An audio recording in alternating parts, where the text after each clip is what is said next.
মা-বাবার অসুস্থতার কারণে আমার খালা আমাদের বাড়িতে আসলেন। তিনি আমার ও বাবার খুব ভালো যত্ন নিচ্ছিলেন। রাতের বেলা তিনি বাবার ঘরে গিয়ে কিছু সময় কাটাতেন এবং সেখান থেকে কখনো মিষ্টি হাসির শব্দ ভেসে আসত। খালা সত্যিই সুন্দর ছিলেন। একদিন যখন বাবা অফিসে ছিলেন, খালা আমার ঘরে এসেছিলেন। আমি তার সৌন্দর্যে মুগ্ধ হয়েছিলাম। তিনি সুন্দর একটি নাইট ড্রেস পরে এসেছিলেন। ওই দিন আমি খালাকে বললাম, খালা, আমি চাই আপনাকে খুশি রাখতে। যখন আমি তার কাছে এগিয়ে যাই, তখন তিনি বেশ অবাক হন এবং আমি খালাকে। আমার নাম কুনাল এবং আমার বয়স ১৬ বছর। ১ বছর আগে, যখন মা অসুস্থ ছিল, প্রায় ২০ দিন ধরে মা হাসপাতালে চিকিৎসা নিচ্ছিল। খালা আমাদের বাড়িতে আসা সত্যিই অনেক সাহায্য করেছিল। তিনি মার ছোটবেলার বন্ধু ছিলেন এবং দেখতে মার চেয়ে অনেক সুন্দর ছিলেন। খালা আমাদের বাড়িতে থেকে মার ভালোভাবে খেয়াল রেখেছিলেন এবং আমাকে এবং বাবাকে সাহায্য করছিলেন। একদিন রাতে, যখন আমরা ডিনার শেষ করেছিলাম, বাবা আমাকে নিজের রুমে যাওয়ার নির্দেশ দিলেন। কিন্তু আমি তার কথা শুনলাম না, কারণ আমি বাবার ফোনটা দেখতে চাচ্ছিলাম। আমি যখন হল ঘরে বসে বাবার ফোন দেখছিলাম, তখন হঠাৎ দেখলাম বাবা খালাকে নিজের রুম থেকে বের করে নিয়ে আসছেন। খালা সেই সময় খুব সুন্দর দেখাচ্ছিলেন, যেন তিনি এখনই স্নান শেষ করেছেন। এরপর কয়েকদিনের মধ্যে আমি লক্ষ্য করলাম বাবা প্রায় খালাকে নিজের রুমে নিয়ে যাচ্ছেন। আমি অনেকবার তাদের একসাথে রুমে ঢুকতে দেখেছি। আমার মনে অনেক প্রশ্ন উঠছিল, এটা কি হতে পারে? মা তো বিছানায় অসুস্থ এবং আমি তার খারাপ অবস্থায় খুবই চিন্তিত ছিলাম। মা তখন বিছানায় শুয়েছিল, নানা ধরনের ওষুধ খাচ্ছিল। সেই দিন রাতে আমি যখন বাবার রুম থেকে কিছু অদ্ভুত শব্দ শুনলাম, তখন আমি চুপচাপ নিজের রুমে চলে গেলাম। আমার মন খুব অস্থির হয়ে উঠেছিল, কিন্তু আমি কিছুই বুঝতে পারছিলাম না। একদিন রাতে আমি হোল ঘরে বসেছিলাম, কারণ আমি জানতাম যে খালা কিছুক্ষণের মধ্যে বাবার রুম থেকে বের হবেন। আমি তাই অপেক্ষা করছিলাম। অনেক সময় পর খালা বাবার রুম থেকে বের হলেন এবং খুব ক্লান্ত লাগছিল। তার শাড়ি কিছুটা অগোছালো এবং পুরো শরীর ঘামে ভেজা ছিল। তিনি কোনো কিছু না দেখে একদম চুপচাপ নিজের রুমে চলে গেলেন। আমি ভাবলাম, খালা বাবার রুমে কেন গিয়েছিলেন? তাই আমি ধীরে ধীরে তার পিছনে গিয়ে তার রুমে ঢুকে পড়লাম। যখন আমি খালার রুমের দরজা খুললাম, তখন তিনি আমাকে দেখে একটু অবাক হলেন। তিনি এতই ক্লান্ত লাগছিলেন যে যেন আর কোনো শক্তি ছিল না। খালা দরজার দিকে তাকাতে গিয়ে আমাকে দেখে একটু চমকে উঠলেন। আমি খালাকে প্রশ্ন করলাম, তুমি বাবার রুমে কি করছিলে? আর সেখান থেকে যে অদ্ভুত শব্দ আসছিল, সেটা কি ছিল? খালা কিছু বলতে যাচ্ছিলেন, ঠিক তখন পেছন থেকে বাবা আসলেন। বাবা আমার কাঁধে হাত রেখে বললেন, কুনাল, রাত প্রায় ১২টা বাজে, তুমি এখনো কেন ঘুমাতে যাওনি? কেন তুমি এত অযথা প্রশ্ন করছ? ডিনার খাওয়ার পর তো আমি তোমাকে রুমে যেতে বলেছিলাম, তুমি তখন কেন হলে বসে আছো? বাবা খালাকে দেখে একটু হাসলেন এবং বললেন, সবকিছু ঠিক আছে, তুমি যাও, আমি কথা বলছি। আমি বাবার উপর রাগ হয়ে নিজের রুমে চলে গিয়েছিলাম। পরের দিন সকালে নাশতা করতে গিয়ে আমি বাবার সাথে কিছুই কথা বললাম না, কারণ তিনি রাতের বেলায় খালার সামনে আমাকে অযথা বকেছিলেন। খালা, যিনি সত্যিই খুব সুন্দর এবং মডেলের মতো, তার সামনে আমাকে রাগ করায় আমার খুব খারাপ লাগছিল। তখন খালা আমার পাশে এসে দাঁড়ালেন এবং আমার মাথায় হাত বুলিয়ে শান্তভাবে বললেন, কুনাল, তুমি তো আমার ছেলে মতো, আমি জানি তোমার মন খারাপ হয়ে গেছে। রাতের বেলায় বাবা তোমাকে রাগ হয়েছিল, তাই তোমার মুড খারাপ হয়েছে। পরে খালা বাবার দিকে তাকিয়ে বললেন, কুনাল এখন বড় হচ্ছে, তার সাথে এমনভাবে কথা বলা উচিত নয়। বাবা তখন একটু নতমুখে খালার দিকে তাকিয়ে বললেন, হ্যাঁ, তুমি ঠিক বলেছ। খালা বাবাকে বলার পর আমি অনুভব করলাম কিছুটা শান্তি, কারণ বাবা নিজেই আমাকে সবার সামনে মাফ চেয়েছিলেন। তারপরে আমি বাবাকে মাফ করে দিয়ে হাসতে হাসতে নাশতা করলাম। বাবা মায়ের জন্য নাশতা প্রস্তুত করে চলে গেলেন অফিসে। পরে যখন বাবা অফিস চলে গিয়েছিলেন, আমি আর খালা একে অপরের সাথে কিছু সময় কাটাতে শুরু করলাম। খালা নিজের রুমে চলে গিয়েছিলেন এবং কিছু সময় পর আমি নাশতা শেষ করে তার রুমে গিয়েছিলাম। যখন আমি খালার রুমের দরজা খুললাম, তখন সে আমাকে দেখে একটু অবাক হয়ে দাঁড়িয়েছিল।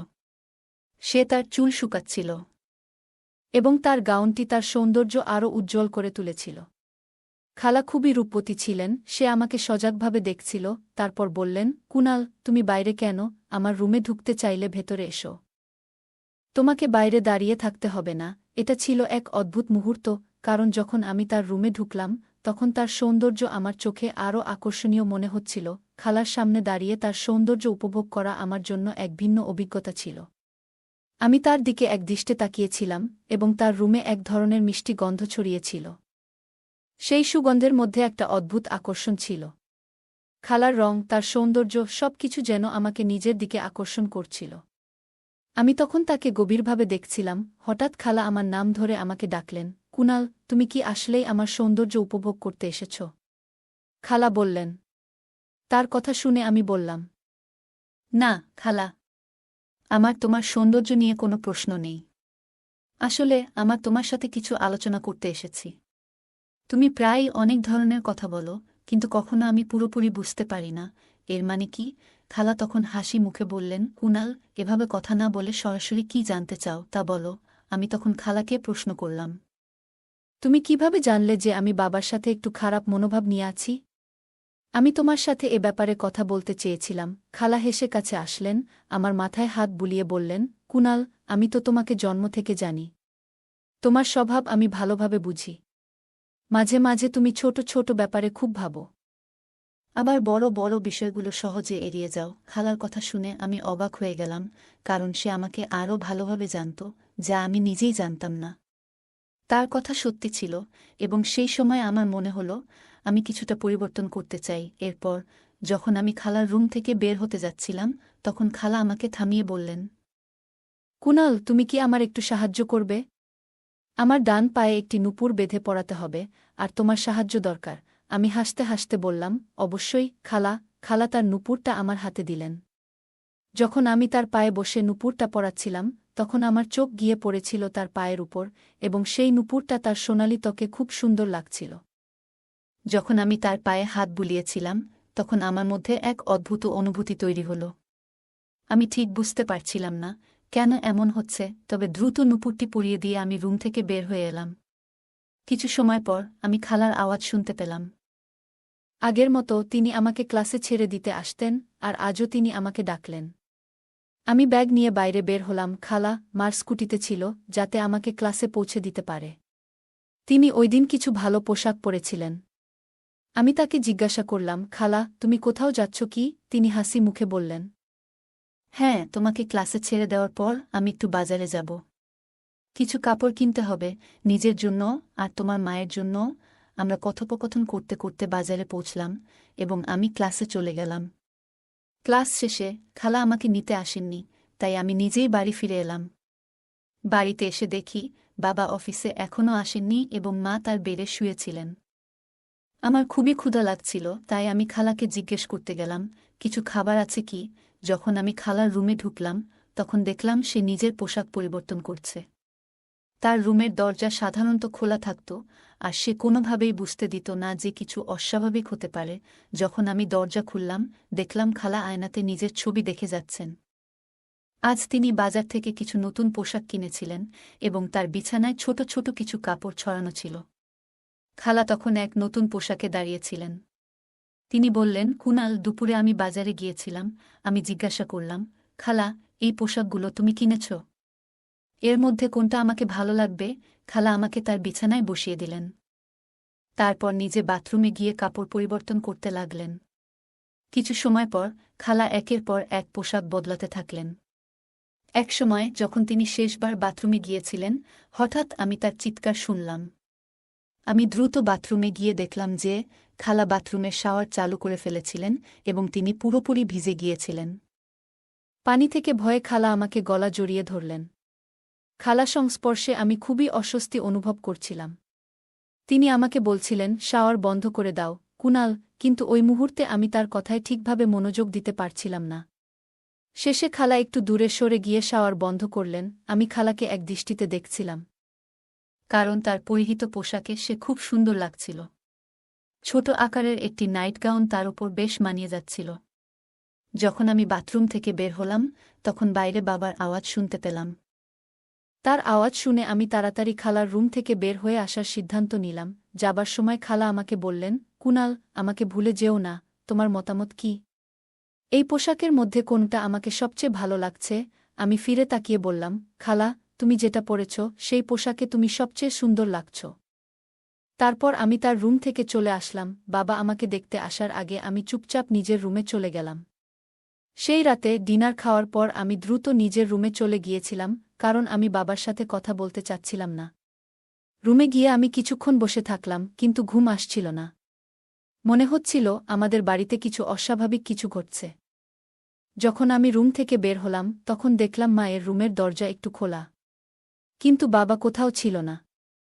আমি চোখে চোখে খালার রুমের দিকে তাকালাম এবং দেখলাম তার রুমের দরজাও খোলা ছিল। আমি ভিতরে গিয়ে দেখলাম খালা এখনও সেই একই নাইট গাউন পরিহিত অবস্থায় দাঁড়িয়েছিল, যেটা সে দুপুরে পরেছিল। আমি কিছুটা অবাক হয়েছিলাম, কারণ আমি বুঝতে পারছিলাম না বাবা এত রাতে খালার রুমে কি করছেন। আমি বাবার হাত খালার কাঁধে দেখতে পেলাম, আর যখন তারা রুম থেকে বের হওয়ার জন্য ঘুরছিলেন, আমি দ্রুত সেখান থেকে সরে যাওয়ার সিদ্ধান্ত নিলাম। বাবা তাড়াতাড়ি রুম থেকে বের হয়ে নিজের রুমে চলে গেলেন। আমি আবার খালার রুমে চোখ বুলালাম। তিনি বিছানায় বসে তার মুখ হাত দিয়ে ঢেকে রেখেছিলেন। তার অবস্থা জানতে আমি রুমে ঢুকলাম এবং দরজা বন্ধ করে দিলাম। খালা আমাকে দেখে বললেন, কুনাল, তুমি এখনো ঘুমাওনি? আমি বললাম, আমার ঘুম পাচ্ছে না, তাই ভাবলাম তোমার সাথে কিছু সময় কাটাই। খালা হাসি মুখে বললেন, আমারও ঘুম আসছে না, বসো, কিছুক্ষণ গল্প করি। খালা আমাকে তার পাশে বসিয়ে দিলেন। তারপর আমি তাকে একটা প্রশ্ন করতে চাইলাম, খালা, বাবা এখানে কি করছিলেন? কিন্তু আমি প্রশ্নটা করতে পারলাম না, কারণ যখনই আমি এমন প্রশ্ন করতাম, সবকিছু আরও জটিল হয়ে যেত। আমি ঠিক করলাম, আরেকটা প্রশ্ন করব, যেটা হয়তো কিছুটা সাধারণ হবে। খালা, তুমি এত সুন্দর, অথচ এখনো বিয়ে করলে না কেন? খালা হেসে বললেন, কুনাল, আমার বিয়ে না করার কারণ খুবই জটিল, হয়তো তুমি বুঝতে পারবে না।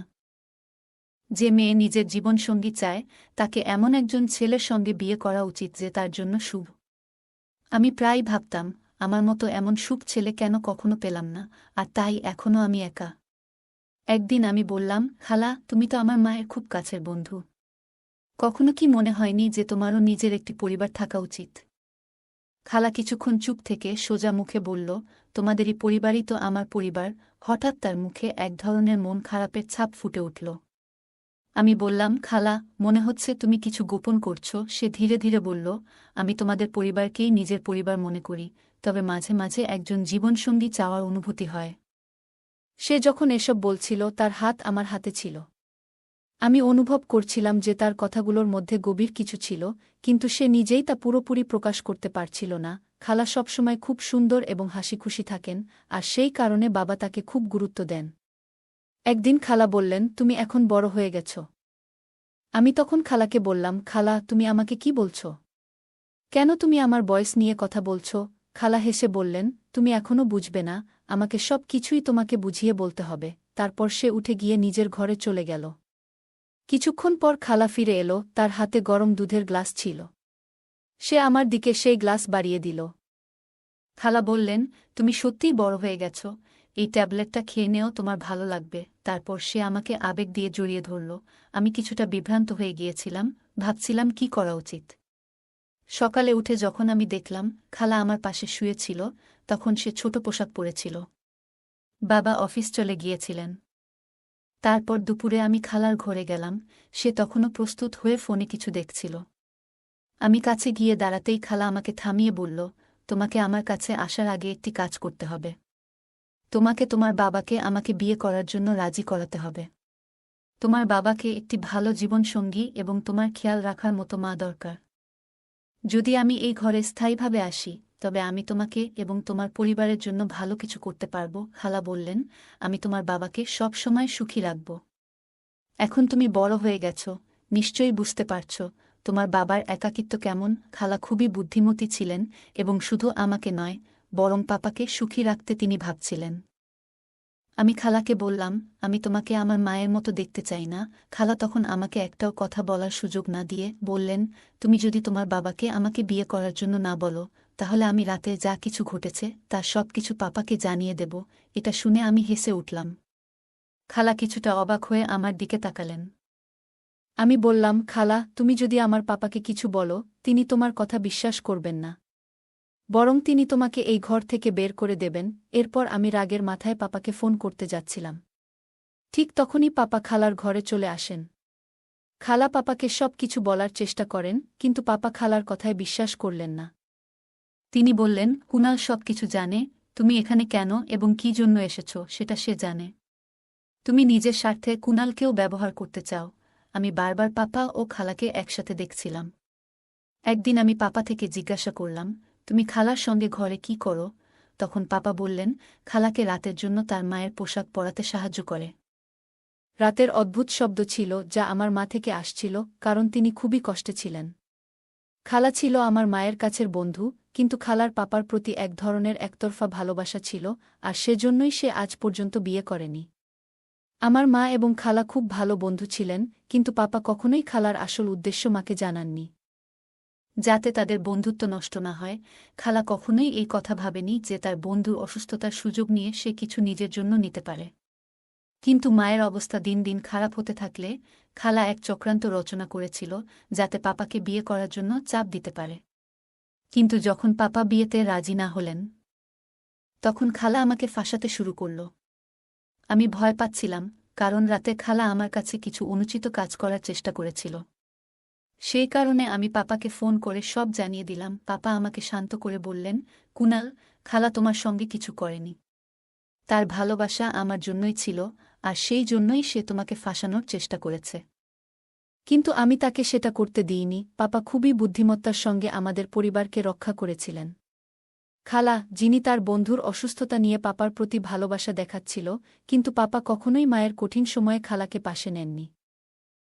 তিনি মায়ের সঙ্গে ছিলেন এবং বন্ধুত্বের আসল মানে দেখিয়েছিলেন, যে বন্ধুত্ব বুড়ো সময়ে একে অপরকে সমর্থন দেয়, নিজের স্বার্থে ব্যবহার না করে। গল্পে খালা এবং মায়ের মধ্যে বন্ধুত্বের প্রসঙ্গ একটি গুরুত্বপূর্ণ শিক্ষা দেয়। খালা মায়ের ঘনিষ্ঠ বন্ধু ছিলেন, কিন্তু সেই বন্ধুত্বের আড়ালে তিনি নিজের স্বার্থসিদ্ধির চেষ্টা করেছেন। এ থেকে আমরা বুঝি যে প্রকৃত বন্ধুত্ব কখনো কারও অসুস্থতা বা দুর্বলতার সুযোগ নেয় না। বন্ধুত্বের ভিত্তি হল বিশ্বাস, সহানুভূতি এবং নির্লোভ সম্পর্ক। যখন আমরা কোনো বন্ধুর দুর্বল অবস্থায় তাকে সাহায্য করি, তখন সেই সম্পর্ক আরও গভীর হয়। কিন্তু খালার আচরণ দেখায় যে কৃত্রিম বন্ধুত্ব কেবল স্বার্থপরতাকেই প্রতিফলিত করে। পিতা তার অসুস্থ স্ত্রীর পাশে ছিলেন এবং পরিবারের বন্ধন রক্ষা করার জন্য যা যা দরকার তা করেছেন। এটি আমাদের শেখায় যে পরিবারকে রক্ষা করতে হলে দায়িত্বশীল হতে হবে। পিতার এই আচরণ পরিবারের প্রতি ভালোবাসা এবং দায়িত্ববোধের একটি দৃষ্টান্ত।